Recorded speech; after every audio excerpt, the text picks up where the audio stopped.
सराहनीय और श्लाघनीय पहल है। बच्चों, मैं आपसे एक बात कहना चाहता हूं।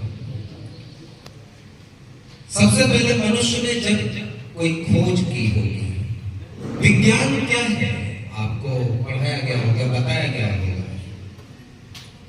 सुनियोजित तरह से की जाने वाली एक स्टडी मोटे तौर पर समझी जाती है, विशेष ज्ञान विज्ञान कहलाता है। मनुष्य जब आदि मानव रहा होगा तो उसने सबसे पहले दो खोज की, एक अग्नि की, दूसरी पहिए की। कमोबेश यही दो खोजें आज तक किसी भी प्रौद्योगिकी में इस्तेमाल होती हैं। बिना अग्नि और बिना पहिए या चक्र के किसी भी मशीनरी का उत्पादन शायद असंभव जैसा प्रतीत होगा। लेकिन ये मनुष्य ने सोचा कैसे होगा, क्योंकि आवश्यकता आविष्कार की जननी होती है। और भारत में रथ और जो पहिए और अग्नि की खोज करने के उपरांत चकमक पत्थर से जब अग्नि के खोज की होगी तो मनुष्य का जीवन कुछ आसान बना होगा। लेकिन कैल्कोलिथिक पीरियड में, ताम्र पाषाणी काल में उसने कुछ पत्थर के औजार, हड्डियों के औजार बनाए होंगे। उसके बाद हड़प्पा सभ्यता में आते आते सर्वाधिक उन्नत विज्ञान परक सभ्यता बन गए। तत्कालीन जो वैज्ञानिक खोजें हैं हड़प्पा सभ्यता में, उनका कोई सानी नहीं है। और बच्चों, मैं आपसे कहना चाहता हूं, हु, वेयर, होम, व्हाई, ये डब्ल्यू याद रखिए। ये डब्ल्यू अगर आप याद रखेंगे तो वैज्ञानिक सोच का जन्म होगा, अंधविश्वास से ऊपर उठेंगे। जब आर्किमिडीज यूरेका यूरेका करते हुए नग्न भाग जाता है, तब वो वैज्ञानिक सोच का जन्म होता है। जब कोई बच्चा फल को गिरते हुए, एप्पल को गिरते हुए देखता है और कहता है कि कोई कशिश, कोई गुरुत्वाकर्षण है, रहेगा, चाहे आप सोचे या ना सोचे। लेकिन वो न्यूटन जब सोच लेता है तो न्यूटन अपने लॉ बना देता है और उसको आज गुरुत्वाकर्षण का नियम तो पीछे हो गया, न्यूटन का प्रथम नियम, द्वितीय नियम और तृतीय नियम कहा जाता है। तो जब आपके आदरणीय शिक्षक गण पढ़ाएं तो क्वेश्चन मार्क जरूर लगाएं। मैं चाहता हूं कि हमारे बच्चों के मध्य मान लेने की प्रवृत्ति विकसित होने की बजाय जान लेने की प्रवृत्ति विकसित होनी चाहिए। और यह जानना आपको आ जाए, मानने की बजाय, तो वैज्ञानिक विचारणा का जन्म होगा, जिसके उपरांत जो सृजनात्मकता और क्रिएटिविटी हम देख पाते हैं, उसका जन्म आप में संभव हो सकेगा।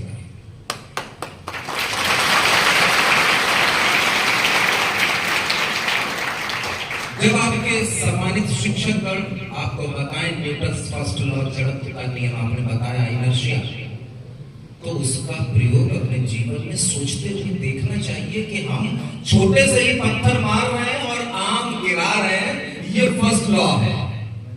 विज्ञान और करके सीखने की तर्ज पर चलकर हम अपने देश में पुनः आपके रूप में आर्यभट्ट, नागार्जुन, वराहमिहिर, चरक जैसे, सुश्रुत जैसे वैज्ञानिक देखना चाहेंगे।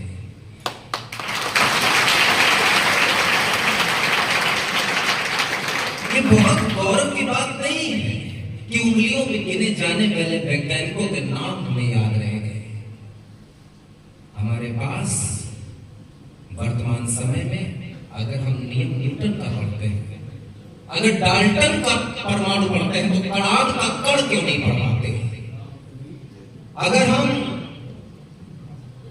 राइट ब्रदर्स की खोज पढ़ते हैं, लेकिन अगर उस समय पर हमारी सोच ये नहीं जाती कि 16वीं शताब्दी में, 17वीं शताब्दी में कोई कवि अगर ये बात कह सकता है, चलत विमान कोलाहल हुई, तो इसका मतलब कि विमान की संकल्पना या अवधारणा पहले रही तो होगी। लेकिन राइट ब्रदर्स पर हमने मोहर लगा दी, और जो यूरोप कह देता है, जो पश्चिम का वर्ल्ड कह देता है, हम उसको मान लेते हैं। लेकिन मैं कहूंगा आप में से एक एक बच्चा नागार्जुन है, गणित के महान नोबेल प्राइज विजेता जब रामानुजन जैसे बच्चे की प्रतिभा को देखते हैं तब वो ये स्वीकार करते हैं कि अगले आने वाले समय में मैं उसमें नहीं जाऊंगा क्योंकि समय आपका बहुत कीमती है। मैं केवल आपको इशारा करना चाहता हूं, जहां जाइए क्वेश्चन मार्क लगाइए। जब न्यूटन्स थर्ड लॉ पढ़ाया जाए, to every action there was always a reaction which is equal in magnitude and opposite in direction.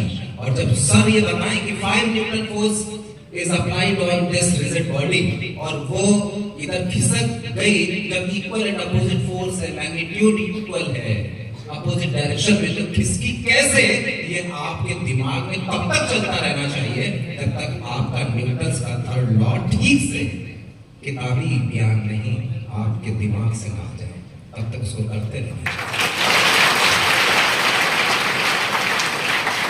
और अगर F equals ma आपको पढ़ाया जाता है, acceleration is 0 then F is 0, और जब आप साइकिल चलाते हैं, एक्सेलरेट नहीं करते, कांस्टेंट स्पीड में चलते हैं, तो क्या फोर्स सच में 0 हो जाता है?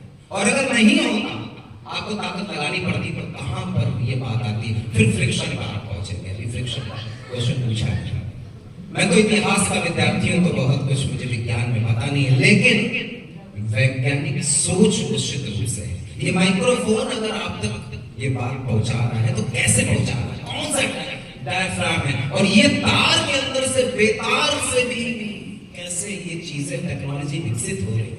ये फोन से जो फोटोज खींची जा रही है, पहले कैमरा था, ये कैसे हो पाता है? ये हमारे कितने बच्चे चाहेंगे कि इस तरह से हम सोचेंगे, क्वेश्चन मार्क लगाएंगे, व्हाई? हाथ उठाकर बताएं सारे बच्चे कि हम आज से ऐसा सोचना शुरू करेंगे। हाथ उठा दें। आपको एक वायदा करना, एक वैज्ञानिक सोच रखिए। हाथ नीचे कीजिए, अपने लिए जोरदार ताली बजाएं।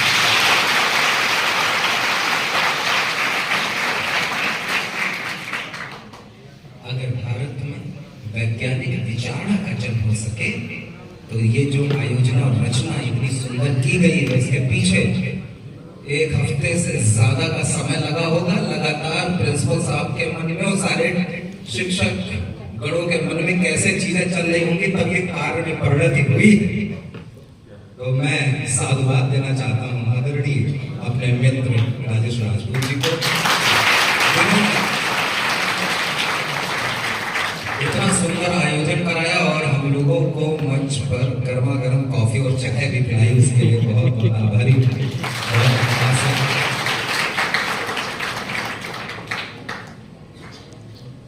मैं कभी समय मिलेगा तो आपको एक दृष्टि पैदा करने की बात कहूंगा। फिलहाल केवल क्वेश्चन मार्क, लेकिन कुतर्क नहीं, तर्क। अगर मंगल पर भारत एशिया का प्रथम देश बनता है, मंगल की कक्षा में पहला एशिया का देश पहुंचने वाला, अगर चंद्रमा के साउथ पोल पर पहुंचने वाला पहला दुनिया का देश बनता है, ऐसे ही नहीं बनता। इसमें एक एक बच्चे वो विजन, वो दूरदर्शिता शामिल होती है। मैं चाहता हूं कि सीवी रमन आप में बैठा हो, मैं चाहता हूं कि गार्गी, सिक्ता, अपाला, विश्ववारा जैसी विदुषी बच्चियां हमारे बीच से निकले, और निकलेंगी, निकल सकती हैं, लेकिन निकलती क्यों नहीं? क्योंकि क्वेश्चन मार्क पैदा नहीं होता। आज जाएं, जब चले तो देखें कि हम गिरते क्यों नहीं। हमारा सेंटर ऑफ ग्रेविटी है कहां? तो ग्रेविटेशनल फोर्स और ग्रेविटी में क्या डिफरेंस है? बिजली जल रही है, बटन दबाई तो बिजली जलती कैसे? आश्चर्य से भरकर देखे। सेब का गिरना बड़ी बात नहीं थी, लेकिन वो न्यूटन पैदा कर देता है। रॉड का चलना बड़ी बात नहीं है, लेकिन आप में से पता नहीं कौन एडिसन बैठा हुआ है। मैं आपको बहुत हृदय से साधुवाद देता हूं और कामना करता हूं ईश्वर से कि सैफई तहसील के ये प्यारे बच्चे एक दिन किसी भाभा रिसर्च सेंटर में किसी वैज्ञानिक सोच के साथ, चाहे भले ह्यूमैनिटीज का विषय है, आप वैज्ञानिक सोच के साथ अगर आगे बढ़ेंगे तो तरक्की करेंगे। पश्चिम से लाने की जरूरत नहीं पड़ेगी कि 5G वहां आ गया, 6G आ गया, तब यहाँ 4G मरे मरे चल रहा है।